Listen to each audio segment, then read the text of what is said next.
Bom dia, pessoal! Sejam bem-vindos! Vocês viram o tema da live de hoje? Síndrome do impostor, né? Eu não vim falar aqui das características, dos sintomas da síndrome do impostor, nem nada do tipo, tá? Vou fazer uma abordagem um pouco mais geral, até porque eu acho que não cabe aqui esse assunto. Mas eu quero discutir sobre essa falta de pertencimento nossa do dia a dia, tanto em processos mais práticos, né, como é a rotina, como é o dia a dia, quanto conquistas mais pessoais, né, mais internas aí, e discutir um pouquinho em relação a isso, TDAH, em relação ao autismo, como é que isso se apresenta na maioria de nós. Certo? Então, bora começar? Gente, fiquem à vontade para mandar comentários, tá bom? Caio, acabei de ver sua perguntinha aqui. Respondo ela depois da nossa parte teórica, tá bom? Vou deixar ela salvazinha aqui.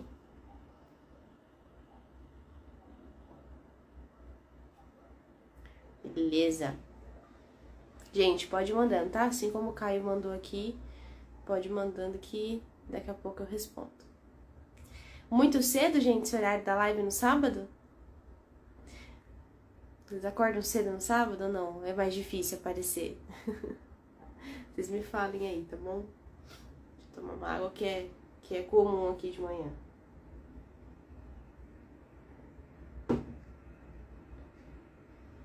Bom, então vamos lá, gente. Gente, por que eu escolhi falar sobre esse tema aqui com vocês, né? Pra quem não sabe, síndrome do impostor ou síndrome da impostora geralmente é associado a alguns quadros, né, de TDAH, depressão, ansiedade, autismo, vários transtornos, né, mentais, podemos dizer assim, acaba apresentando essa questão da síndrome do impostor. O que seria isso, gente? Falta de pertencimento genuína, né? Geralmente a gente não se sente protagonista da mesma vida no qual a gente está inserida. Então, dando um exemplo meu, né? Eu tive o diagnóstico de TDAH aos 17, e aí depois desse momento aí do diagnóstico de TDAH, eu não aceitei bem, coloquei ele na gaveta, enfim, fui retirar esse diagnóstico da gaveta muitos anos depois, quando minha vida já estava bagunçada, quando minha vida já estava um caos completo, que eu acordei e falei, olha, eu acho que pode ter alguma coisa a ver com aquela coisa lá que eu fui diagnosticada, que era o TDAH. Mas até isso acontecer, eu já sentia que aquela vida não era minha. Era uma sensação, gente, de que aquelas conquistas que eu tinha diariamente não eram totalmente responsabilidade minha. Por exemplo, eu estudei para uma prova e eu tirei 9 numa prova. Eu sentia que aquele 9 não significava nada. Eu achava que era porque o professor foi bonzinho comigo, porque a prova estava muito fácil, porque se mais pessoas da minha sala tiraram 9 é porque realmente a prova estava no nível que era possível tirar 9 sem muito esforço. Que mais?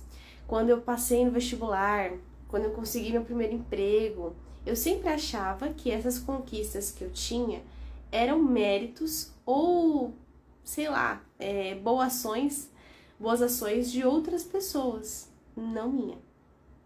Então, o que isso gerou com o tempo, gente?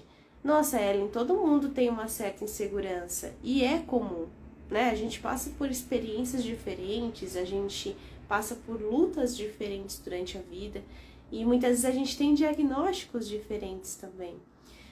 Então, é normal sim uma certa insegurança, a gente acaba enfrentando isso em algum momento da vida, mas não a esse nível, né? Então, eu realmente tirei da minha responsabilidade qualquer conquista que eu tive nesses 10 anos aí que passaram, né? Mesmo conquistas com grande esforço, onde eu me dedicava muito tempo de estudo, eu me dedicava muito tempo para ser promovida no trabalho.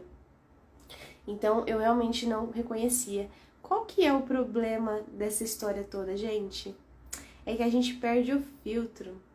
A gente fica tolerante a decepções. E a gente também passa a aceitar muito menos das pessoas. Porque a gente sempre acha que elas estão com a gente ou estão interagindo com a gente de certa forma, por favor, por pena, né? A gente para de reconhecer o nosso valor real. A gente passa a reconhecer muito mais o valor do outro, e nada de errado com isso, né? O mundo seria muito melhor se a gente reconhecesse mais o valor do outro, mas não deixando a gente de lado, né? Resultado final. Já contei aqui pra vocês que eu passei por uma fase de depressão muito severa, que realmente foi um dos momentos mais difíceis da minha vida, principalmente naquele período da graduação. E aí eu tinha uma convicção dentro de mim que aonde eu colocava a mão, as coisas quebravam, caíam, não dava certo. Eu não era a melhor pessoa para fazer nada. Olha que coisa doida, gente. Tive grandes conquistas nesse meio tempo, principalmente em relação ao trabalho, né, a minha carreira, e eu simplesmente achava que era porque o meu chefe tinha gostado de mim, ou porque eu não tinha tido tempo de mostrar ainda como eu era atrapalhada, como eu era diferente dos outros funcionários, das outras biomédicas. Então, assim, pra mim foi um período no qual eu não aceitava, né, essas minhas conquistas, mas não sabia de onde vinha essa não aceitação. E aí, gente, criei o perfil, toda uma história aconteceu aqui, que eu fui mudando a minha visão em relação ao TDAH, e eu descobri a síndrome do impostor, e descobri que é extremamente comum em TDAHs e autistas. Eu acho que, assim, além da insegurança normal, da ansiedade, das comorbidades que geralmente a gente acaba adquirindo por conta do diagnóstico tardio ou de um acompanhamento não adequado, tem a síndrome do impostor, de você não pertencer à sua própria vida. Isso, gente, pode se aplicar à rotina, a coisas menores, né? A gente sentir que não está no controle e por isso não se esforçar para criar uma rotina adequada, que é o que a gente mais fala aqui no perfil, né? Se vocês soubessem o poder de uma rotina adaptada, jamais questionariam a capacidade de vocês para nada, né? Isso se aplica a trabalho, a relacionamentos, minha gente. Então, há muitos anos atrás, né, antes de eu ter um relacionamento com meu marido, da gente estar junto, eu não achava que eu era merecedora de muita coisa. E eu nunca tive provas do contrário, né? Então, era uma falta de autocuidado, uma falta de carinho. Para mim, sempre as outras pessoas faziam melhor do que eu. Sempre as outras pessoas tinham que ter mais chances do que eu, né? Então, eu era muito dura comigo. E isso não me ajudou a crescer e não me ajudou a ser uma pessoa melhor. Me ajudou a ser uma pessoa mais insegura e a desmerecer constantemente as minhas conquistas, né? Então, isso é algo muito forte, gente, que eu tento sempre trazer aqui no perfil, né? Claro, gente, que a síndrome do impostor é uma coisa muito ampla e que nem sempre vai ser tão extrema como eu tô contando pra vocês. Às vezes é uma insegurança do dia a dia, é uma falta de reconhecimento de pequenas ações e a gente vai levando. Mas em modos extremos, por exemplo, como foi a minha, a gente acha que realmente a gente é uma farsa. Olha que engraçado. Eu já conversei com outras mulheres, né, que tiveram isso, que passaram por esse quadro associado, e muitas delas me relataram a seguinte sensação, inclusive eu, tá? Eu usei exatamente essa frase, de que a gente acha que é uma farsa, e quando a gente tá no trabalho, ou quando a gente tá no meio da família, ou quando a gente tá num ambiente que a gente se dedica, que a gente gosta, a gente tem medo, de uma hora pra outra, que as pessoas descubram que a gente não é aquilo. Ellen, como assim? Que papo é esse estranho? Pois é, eu tinha medo no meu trabalho de repente as pessoas descobrirem que eu não era aquela profissional que eles estavam vendo. Não, gente, não é falsidade ideológica, é aquela insegurança a um nível tão extremo que eu tinha medo de fazer o meu trabalho. E de repente as pessoas descobrirem que eu não era boa. Vou contar um episódio pra vocês aqui pra exemplificar isso, gente. Um dos meus trabalhos, né, quando eu era mais nova, foi trabalhar em cursinhos pra vestibular. E... nossa, a iluminação aqui apagou. Mas vocês estão me vendo, né, gente? Era trabalhar em cursinhos pré-vestibular. E aí, enfim, eu fui trabalhar num cursinho, tudo, até bem renomado aqui em São Paulo, um cursinho específico para vestibular de medicina. E eu entrei no começo como plantonista de biologia. Pois é, a princípio é da biologia e química, mas acabei ficando com biologia no início. E eu lembro que eu fiz a entrevista, e eu fui muito bem na entrevista, isso segundo o meu recrutador, tá? E aí, durante a entrevista, ele perguntou vários assuntos, várias coisas, e eu já havia respondido e provado que eu poderia ser plantonista de biologia. Então, ele falou pra mim, olha, pra mim não faz sentido eu entregar uma prova escrita pra você fazer com questões de biologia, porque a gente já conversou aqui e eu acredito que você seja muito boa nisso, então a gente já começa, você vem no treinamento coletivo. E eu fui nesse treinamento coletivo. E no dia do treinamento, todo mundo que estava na sala praticamente tinha feito a prova, porque a maioria dos plantonistas eram plantonistas de exatas, de matemática, de física, e eles precisavam dessa comprovação. E aí eu lembro que eu já comecei a ficar insegura ali, né? Eu falei, meu Deus, eu não fiz a prova, eles fizeram, como é que o cara vai saber que eu sou realmente boa? E aí eu lembro que o recrutador falou assim, levantou a mão, né? Falou, gente, quem já passou pelo processo seletivo completo, levanta a mão que eu vou levar o contrato para vocês assinarem. E na hora eu levantei a mão. Tá certo, eu já tinha passado por todas as fases da seleção. E eu assinei aquele contrato. Gente, aquilo me perseguiu durante meses na minha cabeça. Porque todas as vezes que eu sentia qualquer dificuldade no meu trabalho, que é normal, afinal você está lidando com pessoas, né? Eu não sabia que eu era uma pessoa autista, começa por aí já. Eu amava o meu trabalho, mas no começo é mais complicado de você se adaptar. Eu ficava me questionando. Falei, tá vendo? Eu devia ter feito a prova. Tá vendo? O cara não viu que eu era assim. Nossa, mas a pessoa que me recrutou tá doida. Como é que ela me recrutou sem fazer a prova? Como é que ele viu que eu era boa nisso? Moral da história, eu passei 3 meses dando plantão e fui promovida à coordenação do curso, para cuidar de orientação de estudos, um cargo bem acima do que eu entrei. E, inclusive, foi a parte que eu mais gostei de fazer, que era lidar com os alunos mesmo e orientar a questão do estudo, da aprendizagem. E mesmo assim, eu não reconhecia a minha conquista. Olha que coisa doida. Eu fui promovida porque eu era boa com os alunos e porque eu sabia do que eu estava falando. Mas eu achei que eu fui promovida porque eu não era boa em ensinar biologia. Gente, qual que é o peso disso? Eu podia estar feliz, comemorando a minha vitória, comemorando a minha progressão de carreira, né? Mudando de setor para um setor que eu gostava mais ainda, que era a aprendizagem. Mas não, eu desmereci a minha vitória por conta da síndrome do impostor. Claro que na época, gente, não sabia nem que tinha esse nome, né? E a síndrome do impostor não é algo que você diagnostica por escalas, que você vai na neuropsicóloga. Realmente é um quadro, um sentimento muito associado para quem é TDAH, para quem é autista, né? Para quem tem essa dissociação de identidade. Isso acaba sendo muito forte pra gente, né? Pessoas neurodivergentes, em relação ao nosso dia a dia. Né? Então, quis trazer esse assunto aqui pra vocês, gente, para alertá-los que muitas vezes essas inseguranças que a gente sente no dia a dia é só uma intolerância pessoal nossa. A gente é muito tolerante com as outras pessoas, mas com a gente não. Com os nossos erros, com as nossas conquistas e com tudo que envolve aí. Deixa eu ver a perguntinha. A síndrome do impostor é associada ao autismo? Sim, muito presente em autistas, em TDAHs, em pessoas com depressão, com ansiedade, com borderline também, né? Não é uma síndrome, tem nome de síndrome, né, minha gente? Mas não é algo que se diagnostica, mas é muito presente. É como se eu falasse de um conjunto de inseguranças e que você não enxerga a tua imagem como as pessoas enxergam. Né? Eu costumo definir assim, em poucas palavras, nada é teu, nada te pertence, nada foi o que você conquistou. E não é verdade, né? É uma percepção aí muito distorcida da nossa realidade. Gente, deixa eu voltar nas perguntinhas lá atrás.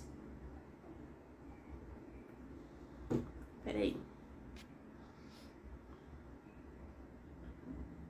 Deixa eu ver a perguntinha do Caio. TDAH aos 37 anos.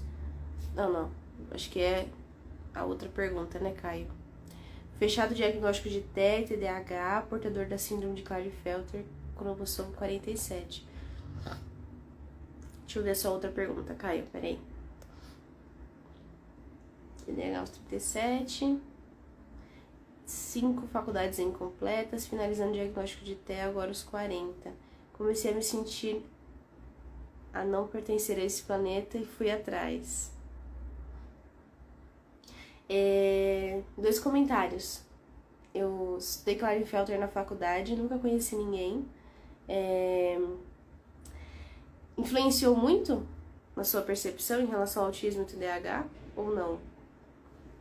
E esse lance de não pertencimento, eu acho que é algo generalizado em nós, né?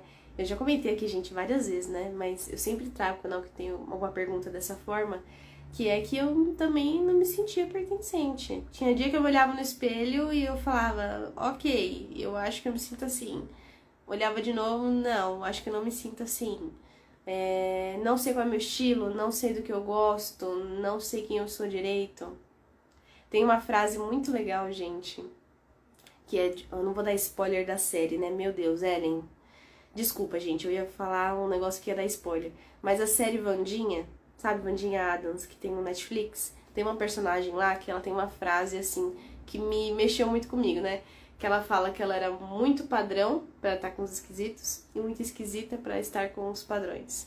E é como eu sempre me senti. Então, eu passei, assim, minha infância e metade da adolescência sentindo que eu não pertencia a nenhum grupinho. Pensando, assim, no que eu tinha que imitar de comportamento, qual cabelo era mais aceito. Aí eu analisava as meninas passando assim, eu falei, eu acho que aquela roupa ali dá certo. Aí eu comprava roupa, vestia roupa, não dava certo. Então, eu tentei a minha vida inteira mimetizar comportamentos e aparência física também pra me encaixar. E no fim das contas não era nada disso, gente. Na verdade, eu era uma pessoa autista e já tinha essa dificuldade de percepção e identificação. E é óbvio que eu não iria me encaixar.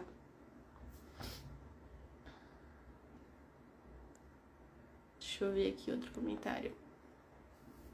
Que a Marli comentou, síndrome do impostor é associada ao autismo? Sim, né? Respondi. É muito comum. Tem muito no TDAH, mas eu acho que mais no TDAH, porque acaba que essa síndrome do impostor, a gente acaba associando a muitas coisas do dia a dia, né?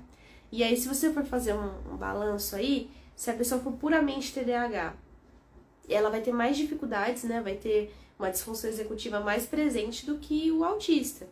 Então, acaba que o TDAH, às vezes, apresenta mais. É que no meu caso, são os dois, né, minha gente? Aí fica aquela briguinha aqui dentro pra lidar com essa bagunça interior. O que mais, gente? Coloca nos comentários aí. O povo tá chegando agora, né? É o horário, minha gente. 8 horas da manhã no sábado é pros fortes. Oi, Manu. Bom dia, minha querida. Seja bem-vinda. Se você nunca entrou aqui, eu acho que você nunca entrou. Seja bem-vinda.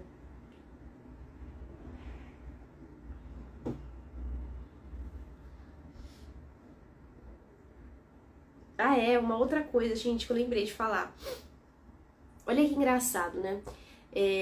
Esse lance da síndrome do impostor altera a nossa percepção real, porque às vezes, eu até comentava isso com o Gabriel, meu marido, que eu olhava a jornada de alguém e falava assim, nossa, fulano trabalhou tanto, estudou tanto, fez tal coisa e conseguiu tal coisa.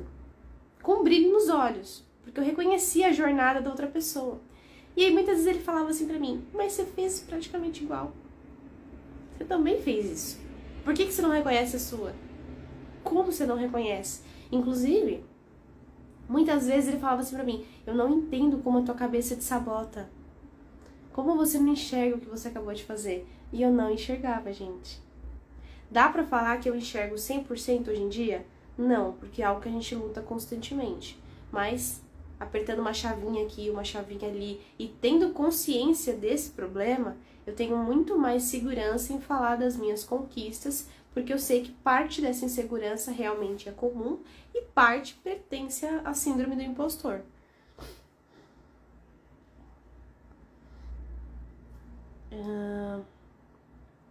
Manu.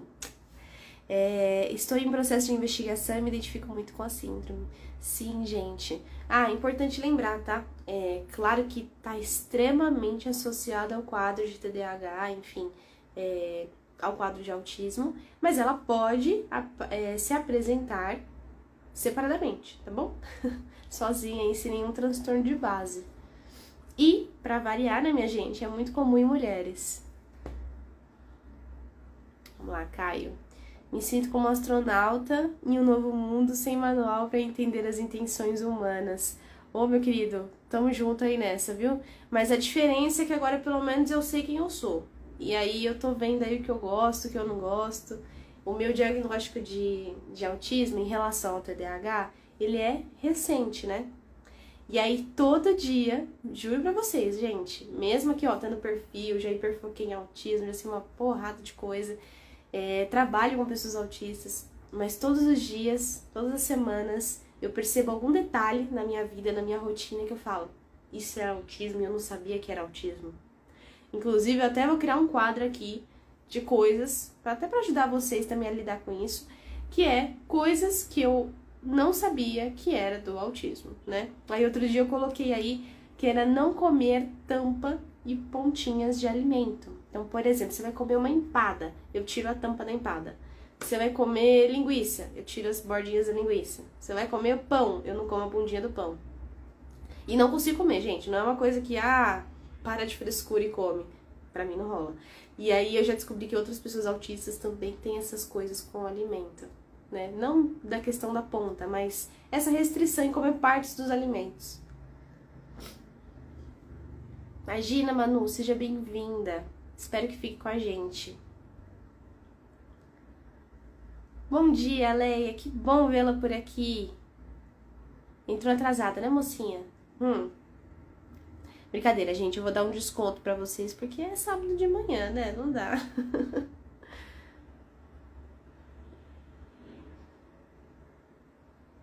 A Manu, questão da textura dos alimentos. Então, o meu, sim, tem algumas coisas que eu realmente não como, por conta da textura, mas são poucas. A minha questão maior é o gosto, é a expectativa. Então, eu sempre tive uma opção maior por industrializados quando eu era mais jovem, porque eu tinha certeza que se eu comesse aquele alimento, ele ia ser do mesmo gosto que eu me lembrava.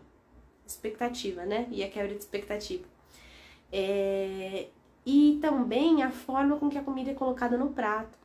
Então, eu sempre deixo o resto no prato. Por mais que eu não queira, que eu acho que é desperdício, tem toda uma história. Eu seleciono a comida da panela pro prato e do prato pra boca. Então, eu sempre vou deixando cantinhos de comida, tudo. E eu não sabia que isso era uma característica da seletividade alimentar. Claro que tem alimentos que eu não como em hipótese alguma. Então, eu sou muito seletiva para doce. Então, geralmente, bolo, torta, pudim, essas coisas, não. Sabe aqueles doces que todo mundo gosta? Eu vou comer um ovo de Páscoa com casca de Oreo, com um monte de coisa dentro? Não é pra mim. É muita coisa misturada. Eu gosto de chocolate, ponto. Ao leite, ponto. Puro, amargo. Nada cheio de frufru. Comida da mesma forma. Então, eu era muito restritiva com carne vermelha. Hoje em dia eu como, né, mais tudo, mas foi um longo processo para eu aceitar a carne vermelha, né? E aí, quando se é um pouco mais jovem, quando se é criança, é só frescura, realmente. Mas eu não conseguia comer, não era algo assim, eu não gosto muito. Eu não conseguia comer. Eu lembro, gente, que até teve umas viagens em família que eu fiz, né? Com os meus pais, que a minha mãe levava bolacha pra mim, porque ela tinha certeza que eu comia. Ela não sabia, obviamente, do autismo, né? Ninguém sabia, ninguém tinha noção disso. Mas ela tinha medo de eu não conseguir comer na casa da pessoa ou do lugar que a gente fosse, e aí ela levava bolacha pra garantir. Então, do jeitão deles, eles sempre me ajudaram a enfrentar isso. Bolacha recheada, primeiro eu como recheio e depois as bolachas. Tiro o excesso de óleo da linguiça e do bife. Na bolacha, gente, eu tenho ritual, né? E olha que coisa doida. Eu não sabia que isso também pertencia à seletividade alimentar. Eu descobri depois do meu diagnóstico. Aí tem a questão das texturas, das cores, do gosto, né? Paladar doce, salgado, amargo, que a gente também é mais seletivo. Tem doces pra mim que são extremamente doces e que as pessoas comem com a maior vontade. Pra mim é quase que gosto de adoçante, não dá. E eu tenho um ritual pra comer as coisas. Então, vocês lembram daquele bombom sonho de valsa, a versão antiga, que vinha com papel alumínio e o plastiquinho rosa por cima? Hoje em dia é tudo junto, né? Mas antigamente o papel alumínio era separado da embalagem. Né? Década de 90, 2000 aí, gente, vocês sabem o que eu tô falando. E aí eu tirava o papel alumínio todinho, e aí eu deixava o bombom do lado. Aí eu esticava o papel alumínio todinho na mesa, esticava o papel rosa, deixava eles dois retinho, parecendo um quadrinho assim. E aí eu comia a tampa, essa tampa eu comia, a tampa do bombom, aí eu tirava a parte de dentro, comia o recheio, que pra mim era a parte mais ruim, que era de amendoim, eu não gostava, eu comia fora, mas eu precisava comer tudo, né? Senão minha mãe dava mais chocolate pra mim. E aí eu comia a casca. Então eu sempre comia o que era mais ruim primeiro pra deixar o que era mais gostoso no final. Todo chocolate, todo alimento eu como por partes, eu escolho a parte que eu como. E assim, gente, é o tipo de coisa que passa despercebido, não vai mudar nada na tua vida e na vida da outra pessoa. Então nunca ninguém percebe, né? Geralmente as pessoas percebem os sintomas e os sinais do autismo e do TDAH quando interfere na vida delas. Quando interfere somente na nossa, não vale a pena nem falar.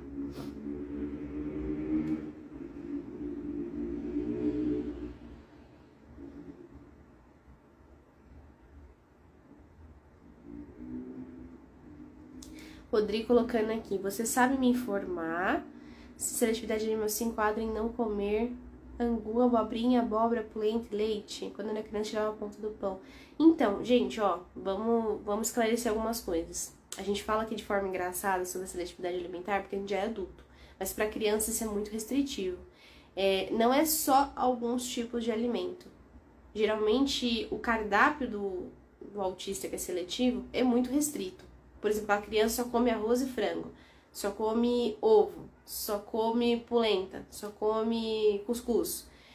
E não aceita boa parte dos alimentos. Agora, por exemplo, eu não gosto muito de feijão, mas não é porque eu tenho seletividade alimentar em relação ao feijão, é porque eu realmente não gosto. Se tiver, eu como, mas assim, não é uma coisa que eu vou rejeitar de qualquer forma, né? Agora, existem alimentos que pra mim é inconcebível eu comer. Eu não consigo, eu não sei nem explicar a sensação, tá? Então, você não gostar ou ser seletivo com alguns tipos de alimento, ok, eu acho que isso é natural, cada um tem uma certa preferência, tá bom? Agora, se você tem padrões mais restritivos, por exemplo, eu só como determinado alimento, eu não como textura tal, eu não como alimentos dessa cor, eu separo o alimento dessa forma, eu não como ponta. Então, tem muitos comportamentos aí que pessoas neurotípicas acabam nem pensando no dia a dia. Então, quando eu vou comer no hospital, lá no refeitório, e eu fico tirando todas as pontinhas da salsicha quando tem da linguiça e etc., as pessoas ficam olhando assim no prato. Você vai comer isso? Posso pegar? Ou seja, para elas, a mesma salsicha que está na pontinha dela é a salsicha que está no meio. E para mim, não. Né? E pra mim não é nenhuma teoria da conspiração assim, tipo, ah não, porque a ponta da salsicha tem mais plástico, mais jornal, tem umas histórias assim, né? Não, esse pra mim eu simplesmente não como. Então, como é a tua relação com esses alimentos? Né? Por exemplo, vou dar um exemplo. Eu não comia carne moída de jeito nenhum, além de ser carne vermelha, que é a minha restrição, era estranho pra mim. Só que eu descobri que não era seletividade, é porque eu tinha comido carne moídas que, enfim, não eram muito bem feitas e eu não gostava do gosto, enfim. E hoje em dia, eu fazendo na minha casa, eu até como. Então, precisa de uma dessensibilização em relação à comida também, tá bom? Então, não quer dizer que a criança não come hoje, que o adulto não come hoje, que não vai comer futuramente, né? Senão, imagina só o trabalho dessas mães com as crianças. Aliás, tem muitas mães que eu sigo aqui que fazem um trabalho incrível no dia a dia aí, apresentando os alimentos, tendo a maior paciência do mundo em introduzir isso na rotina da criança.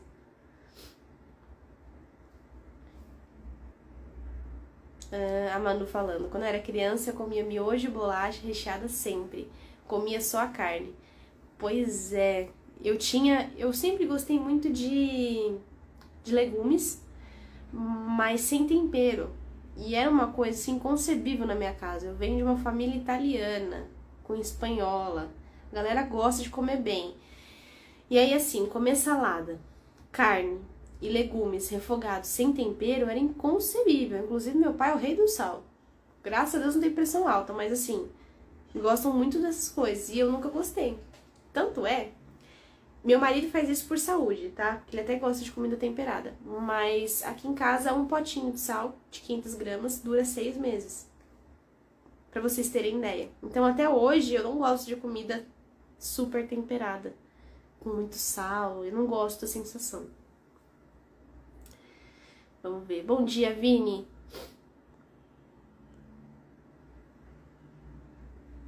Acredito que a seletividade alimentar seja um problema quando a pessoa deixa de ingerir nutrientes importantes ou prejudica a vida social dela. Exatamente, Leia.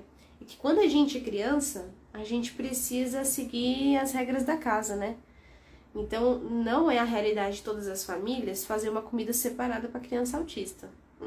E nem entender esses padrões alimentares. Principalmente se você não é diagnosticado. Aí o que acontece, né? Hoje em dia, tem a questão da educação respeitosa, que é assim, que tem o meu coração todinho. Mas antigamente, vocês devem ter a minha idade, enfim, lembram disso? A teoria por trás da janta era assim, ou você come ou você come. E você vai comer a comida nem que for fria, né? Você não vai sair da mesa enquanto você não comer. Então essa cultura de que a criança precisava comer na mesma hora que todo mundo, e comer o que todo mundo come, sem reclamar, sem chorar, sem fazer nada, fazia com que a criança criasse mais ódio, mais rejeição ainda ao alimento. Né? Então, realmente, se a criança é tão restritiva a ponto de não conseguir comer fora, então aí sim, eu acho que precisa de uma dessensibilização. Agora, a criança não come uma coisinha aqui, uma coisinha ali, gente, tirando a parte da seletividade e do autismo, é até comum, porque a criança está experimentando. É agora que ela vai formar o paladar dela realmente, né?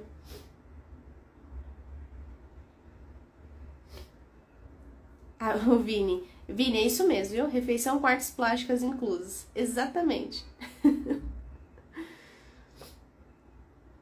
A Marli falou que fazia igual o bombom. Ai, graças a Deus, alguém lembra desse bombom, gente. E, inclusive, o sonho de valsa era muito mais gostoso nessa época do que é hoje. Ela falando que não conseguia comer beterraba.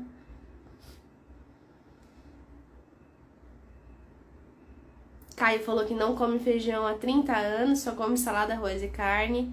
E tá vivo e saudável aí, não tá? Então é isso que importa, meu querido.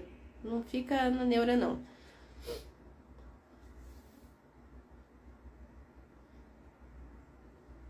Ah, nossa, o Marli, isso é muito engraçado. Essa semana me deram suco no serviço. Eu pedi de morango sem açúcar, achando que fosse natural. Aí a mulher me trouxe de laranja porque ela disse que era menos doce. E eu fui tomando devagar. Gente, eu trabalho em hospital, né? E aí vocês estão ligados que comida de hospital não é a melhor do mundo, né? E aí os temperos é estranho, então você vai comer um legume e o frango, eles têm o mesmo gosto, porque foi feito na mesma panela, tem o mesmo tempero. E assim, pra mim, frango tem gosto de frango e legumes tem gosto de legumes, né? Então eu tive muito problema, meu Deus! Fora que ovo é de caixinha, leite é de saquinho, purê de batata de saquinho também, né? Aqueles pozinhos que você mistura na água. Então, pra mim, assim, foi um desafio conseguir me adaptar ao hospital. Então, ainda bem que tem coisas que são basicamente sempre iguais, que é o arroz, e às vezes eu como uma salada, e aí quando a carne não tá, assim, sorrindo muito pra mim, aí eu deixo ela de lado. Mas pra gente é difícil, viu? Que tem seletividade alimentar e trabalha nesses locais.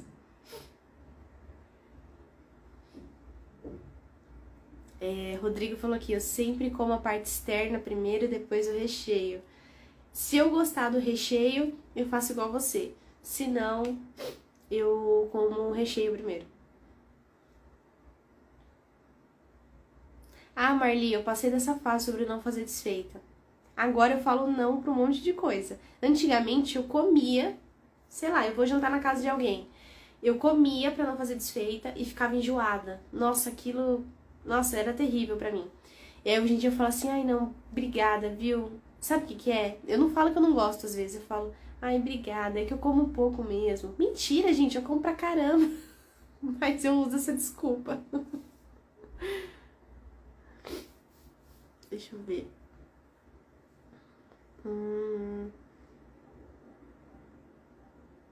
Pois é, Rodrigo, parece mesmo seletividade. Eu tenho uma filha de uma conhecida que ela tá fazendo essa dessensibilização que eu falei pra vocês, e a garotinha só come cuscuz e linguiça, né? E aí todos nós estávamos preocupados com essa história. E a mãe dela tá apresentando novos alimentos, pão, que ela não come pão, ela não come ovo. E aí ela punha na boca, ela sentia ânsia. E aí olha que engraçado, né? A gente às vezes acha que a criança tem que forçar um pouquinho pra comer, mas não, ela tem que fazer isso quando ela estiver pronta. Porque dava dó ela tentando vomitar aquele alimento. Nossa, minha ring light ligou agora do nada aqui. Deixa eu deixar ela desligada aqui, porque ela tá meio doidinha. Deixa eu ver os comentários.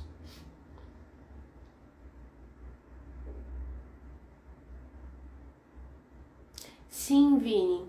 A gente brinca assim de um jeito mais descontraído, né? Mas tá muito ligada à parte sensorial, né? Eu acredito, tá bom, gente? Não tenho propriedade pra falar isso, apesar de ser biomédica de formação, mas eu acredito realmente que tem a ver com o nível molecular dos alimentos. Porque geralmente tem uma família de alimentos, né?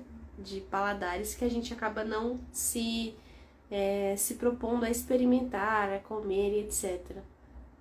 E geralmente os autistas são muito específicos, né, para esses alimentos.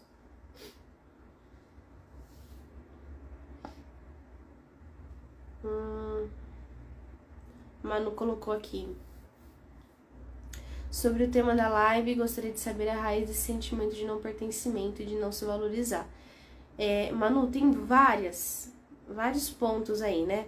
Um é a insegurança genuína, então a gente acaba tendo mais medo de fracassar. É muito do ambiente ao nosso redor, né? Se você não tivesse que provar nada pra alguém, não que a gente tenha, tá, gente? Mas se você não tivesse ninguém observando as tuas ações, as tuas conquistas, geralmente você não teria tanto medo de errar assim, né? Então, a gente não quer errar, a gente não quer fracassar. A gente é criado numa cultura que a gente tem que conquistar tudo na casa dos 20, de que quem se esforça é porque não é inteligente, é porque não é talentoso, né? Tem muita mistificação em torno de ser talentoso. A gente muitas vezes só olha a conquista de fora e não sabe as engrenagens que a pessoa tem por detrás daquela rotina, que permitem que ela seja uma pessoa bem-sucedida como ela é. Então a gente tem a cultura de que se a gente não conquistar as coisas da maneira mais rápida, mais fácil, mais grandiosa, é porque a gente não é capaz. Isso é uma coisa, é cultural. Outra coisa, se a gente está falando de autismo, a gente está falando de uma falta de identificação muito grande, pessoal. O TDAH não tem tantas questões assim, mas o autismo tem. Geralmente a gente não se reconhece com a nossa forma física, com a nossa forma mental. Tem uma dissociação muito presente nesse processo de identificação. E isso é do autismo, tá? Muito relacionado com as questões da teoria da mente. Posso trazer esse tema para vocês aqui mais para frente. Então, a gente tem já essa dificuldade de identificação, de reconhecimento. E se a gente tem isso em relação a nós, imagina no que a gente faz, no que a gente é em relação ao outro. Então, é bem complexo. E também tem as questões de ansiedade, depressão e o próprio TDAH, que acaba fazendo com que a gente se sinta muito menor, né? Que a gente se sinta insuficiente no dia a dia. Que a gente passe a admirar muito o outro e a não validar as nossas conquistas. Então, a síndrome do impostor, ela pode estar ligada a inúmeros fatores. Inclusive, se você tiver num quadro de burnout, que é aquela síndrome de sobrecarga que tem. Então, agora recentemente, né, depois da pandemia, o pessoal tem falado muito sobre burnout por conta da carga de trabalho, né, principalmente em relação a profissionais da área da saúde. Então, os exageros, os extremos também podem fazer com que você desenvolva essa síndrome do impostor. Gente, a gente chama de síndrome, né, que eu falei pra vocês, mas ela não tem um início e um fim. Ela é basicamente sentimentos em relação à tua rotina. O que melhora ela? Você ter uma estabilidade na rotina, obviamente, né? Ter um equilíbrio nas tuas ações, nas esferas da tua vida, profissional, pessoal, geral, acadêmica, etc. E estar bem consigo mesmo, com as suas conquistas. Então, no fim das contas, é um processo de autoconhecimento, né? Então, como é que eu comecei a melhorar a minha síndrome do impostor? Quando eu comecei a fazer coisas por mim que só eu poderia fazer. Quando eu comecei a trabalhar aqui na internet, quando eu comecei a dar aula fora do hospital, quando eu comecei a treinar pessoas dentro do hospital, né? Principalmente quando a gente ensina, a gente começa a ter um parâmetro geral do que a gente realmente sabe. Eu já postei aqui várias vezes, né, que às vezes eu dou aula no hospital com as minhas aluninhas lá, né, do estágio, e aí tem dia que elas falam assim, caraca, eu quero ser igual a você, olha que legal isso que você faz, nossa, como é que você faz aquilo? E, gente, não é pra me achar e nem pra me vangloriar, mas é nesses pequenos pontos que você fala, nossa, é real o que eu faço. Então, constantemente, a gente precisa de algumas reafirmações para se sentir parte daquele processo. Tô falando por mim, tá, gente? Porque eu tenho histórico de depressão, de ansiedade, o autismo, o TDAH, tudo o pacote completo que vocês já conhecem. Então, pra mim, o que começou a gerar essa mudança genuína e que eu comecei a ter forças de realmente mudar esse pensamento foram essas pequenas amostras do dia a dia, onde eu conseguia perceber o meu trabalho pela visão dos outros. E também, gente, você pode sentir uma farsa, por exemplo, só no trabalho, só na vida pessoal, ou em ambos. É muito particular. Minha gente, então, vou encerrar a live pra não ficar mais de 1 hora, e vocês não ficarem aí mais de 1 hora me ouvindo. E vou dar alguns avisos, tá bom? Eu vou abrir caixinha hoje pra dúvidas. Eu tenho uma porrada de pergunta pra responder aqui no perfil, mas tá tudo salvo, tá bom? Então tudo que vocês mandam eu tô olhando, eu vou responder.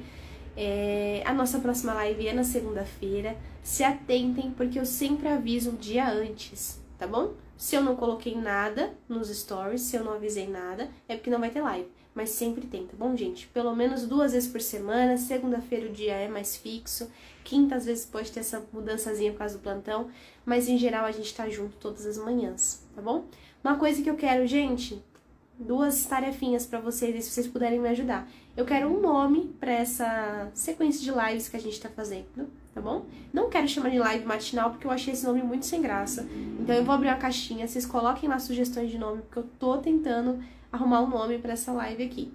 E sugestões de temas que vocês querem que eu traga aqui pra gente discutir. Pode ser sobre rotina, pode ser sobre organização, pode ser sobre diagnóstico. Eu quero muito que vocês coloquem as opções de vocês, pra mim saber também o que vocês querem aí nas próximas semanas. Tá bom? Pessoal, muito obrigada pela presença de vocês, um ótimo sábado, fiquem bem, precisando, vocês sabem aonde me encontrar, tá bom? Um grande beijo, até mais, gente, bom fim de semana!